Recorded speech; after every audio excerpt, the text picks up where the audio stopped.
I'm Paul Vamvas, the host of Curiosity Never Retires, a podcast from Ollie at American University. Ollie is a national adult education program dedicated to providing curious, mostly retired people an opportunity to teach and learn subjects that they have always been interested in. Ollie at American University provides that opportunity on so many topics that we thought it was a good idea to give you a peek at a few of them to help you decide what classes you might be interested in. Our guest for this episode, Howard Spendelow, is actually teaching two courses this fall, one on China's early history and the other on Japan's early history. Welcome, Howard. Thank you, Paul. Really glad to be here. Howard, you've spent your career studying and teaching the history of East Asia. Now, these are two of the world's oldest cultures. How far back do your classes go in each country's history? All the way back to archaeology and the earliest formations of cultures we later come to call, quote-unquote, Chinese and Japanese. And for China, we have the advantage of an indigenous written record going back to the second millennium BCE. For Japan, we have to wait until the 8th century of the Common Era when they finally begin to write down the ancient myths of Japan's origins after they'd imported a writing system from China. In terms of coverage, in the fall semester for China, we should get up to about the 13th century when the Mongol Yuan dynasty marks the first time that all of that territory we now call China gets controlled by a nomadic Central Asian people. For Japan, we'll get up to 1868. 15 years after Commodore Matthew Perry forces an end to Japan's two-century period of self-imposed isolation and helps precipitate an end to 700 years of military dominance. So China is a vast Asian mainland nation, while Japan is a relatively small but powerful island.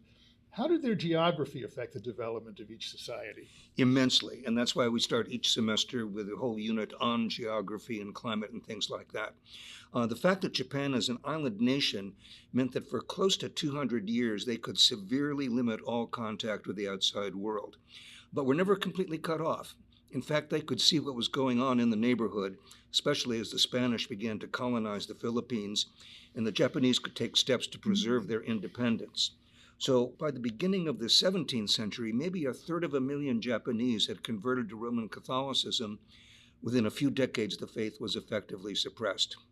China, on the other hand, covers a huge area of subcontinental proportions. It contains the starting points of major trading routes, later known as the Silk Road, that connected the heartland of China's civilization with the Eastern Mediterranean. And another major factor is that the east coast of China benefits from a monsoon weather system that promotes some of the most productive agriculture on the planet. Further inland, to the northwest, however, we get to an area where monsoon rains don't reach, and there's a real but invisible and shifting dividing line between the two.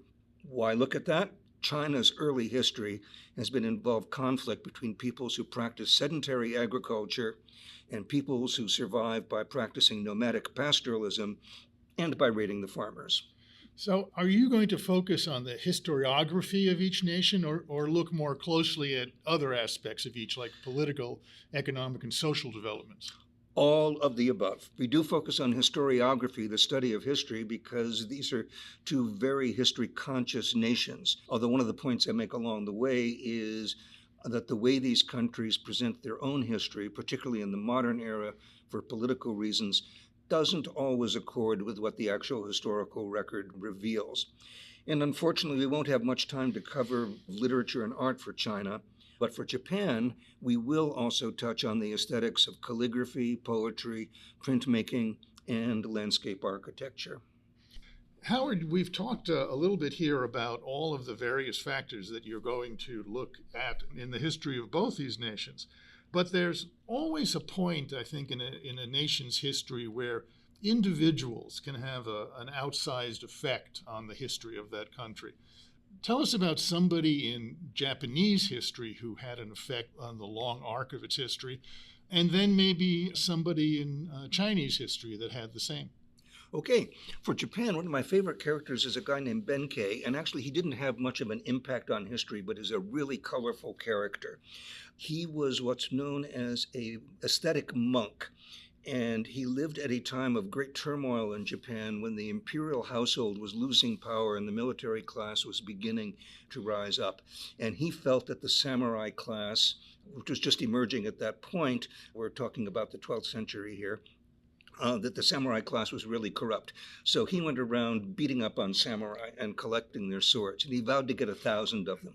He was up to 999, and he meets on a bridge, and now we're getting into real myth here, but that's what the stories are for. He meets on a bridge someone who looks not very impressive, but they fight, and Benkei loses. And he is pissed off, so he goes back again, and they fight again, and he loses again, so he decides he's going to become this guy's retainer. So the story Benkei gets remembered by is that Yoshitsune, the kid brother, finally takes refuge far up at the very far north of Honshu, the main island, and his brother goes after him. And Benkei, who apparently stood about 6'8", stands at the bridge to guard his patron. And people keep firing arrows into him, one after another, and he still stands there and takes it. And then finally, when the siege is over and Yoshitsune has committed suicide inside, they realize that Benkei had in fact been killed. But this is called the standing death. He still didn't fall down, and that has earned him a role in Japanese literature, in woodblock prints. He's the subject of kabuki plays and things like that, so he's a really colorful character. So that's Japan. Now let's go over a little bit earlier to China. Now Japan over the years has had a number of female emperors, none since the 18th century, but that's another story. In China, being unaware of the history of other countries around them, they pride themselves that only once has a woman actually ruled as an emperor regnant. And I've got to point out that the term emperor in Chinese is not gendered. So emperor, empress. Empress Wu in the Tang Dynasty is the only woman who actually did reign as emperor. How did she do this? Well, she worked her way up from concubine of the second emperor and then also of the third emperor, displaces his primary wife. There's stories about murdered daughters that may not be true, but as I say to my students, it is true that these stories are told and believed by a lot of people. About 5 years after she secures her position, her husband has a series of strokes and is more and more out of commission. We can think of Edith Wilson running the White House when Woodrow Wilson had his stroke, except in this case it went on from 660 to 683 when he finally dies. So she's been empress. Now she is empress dowager, which means she's the widow of an emperor. Her two sons then become emperor. She can't stand what they're doing. They're too independent. So she ends up deposing them and then declares herself emperor in her own right in the year 690. And you can imagine this caused a lot of consternation. A lot of people were opposed to her. So there's a lot of palace intrigue. And there are two officials who served under her that I find particularly fascinating. One is a man by the name of Lai Junqian, and he was part of the secret police. And there's an anecdote that goes with him. There was another secret police officer by the name of Zhou Xing, and Mr. Lai at one time asked Mr. Zhou, if you're trying to get a confession out of people, how would you go about doing it? And Mr. Zhou says, I just get a big metal urn and lock the guy up in it and light a fire under it and see what happens to him. At that point, Lai says, I've got stuff on you. And the phrase is, will the gentleman please step into the urn? At which point, Zhou backs off. So that phrase, will the gentleman step into the urn, has come to mean hoist on your own petard, caught in your own trap, and so forth.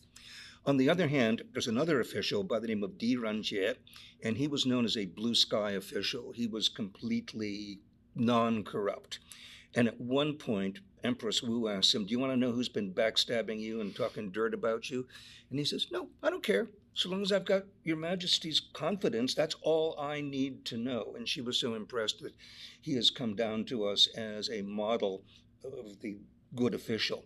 In so much so that there were stories written about him, about his investigation of criminal stuff. And now we're going to fast forward to the 1950s, where there's a Dutch diplomat by the name of Robert van Gulik on the island of Taiwan with a lot of free time on his hands. So he translates 3 of these Judge D stories into English. And they were so popular that von Gulick's friends urged him to write up some more Judge Dee stories. So you can get these wonderful stories. It's Western fiction, but it really does give you an insight into how the Tang bureaucracy functioned and how magistrates went about solving crimes and stuff like that. Fascinating. Are there misconceptions in the West about these two countries that you hope your classes will correct for your students? Are there misconceptions? Of course there are. One of the biggest is seeing the Chinese and the Japanese as unitary people. As one of my graduate school advisors said, this tendency to look at all of China as one unit simply reflects China's arrogance and American ignorance. And when we're talking about populations, China's now about 1.4 billion people, Japan significantly less, but still 125 million. There is immense diversity within each nation, and we'll be covering a lot of that. Both of these nations are still important players in contemporary international politics.